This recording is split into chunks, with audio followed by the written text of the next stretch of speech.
needlepoint. All looked in perfect order.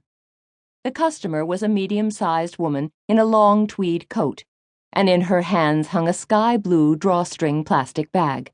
It had Cruel World printed on it in little X's, as if worked in cross-stitch. "Good morning, Mrs. Schuster," said Betsy. "Good morning, Betsy. I was on my way to the Waterfront Cafe for breakfast when I saw lights on in your shop and stopped to see if I could pick up my order of magenta silk, and Godwin was kind enough to unlock the door." "How's the project coming?" asked Betsy, going behind the big desk that served as a checkout counter. "Very, very well," said Mrs. Schuster. Encouraged by the question and still pleased at Godwin's compliments, she pulled a needlepoint canvas from the bag. It was a square canvas of grapes and grape leaves, not quite abstract. The stitching was an appropriate and very competent basket weave. When finished and framed, it would hang in the office of a friend of Mrs. Schuster's, who vinted wines as a hobby.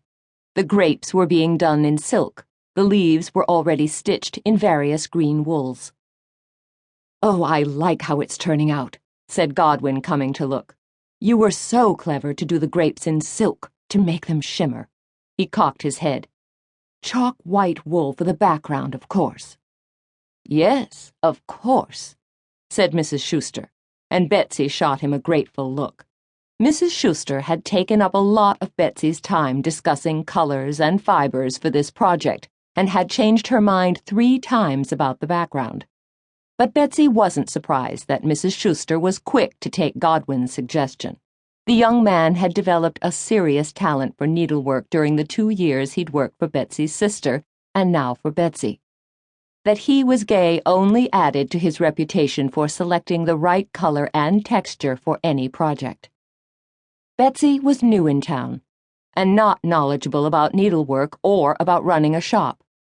Cruel World had been her sister's, and for her sister's sake, its customers were giving her every chance to climb the steep learning curve into the intricate world of needlework. Mrs. Schuster left with her magenta silk and enough white wool to do the background of her project. As she went up Lake Street, her breath streamed out behind her. "Brr," thought Betsy, "and it's not even Halloween yet." She looked around again.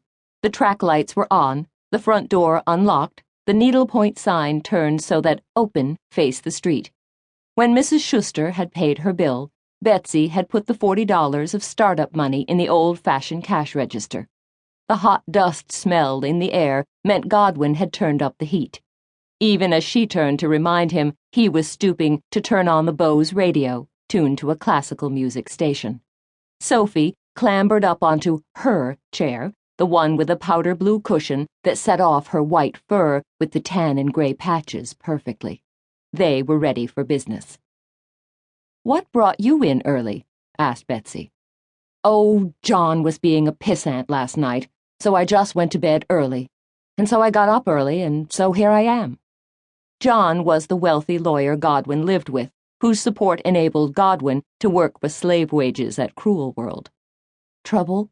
asked Betsy. "Oh, nothing we haven't had before. He's so jealous.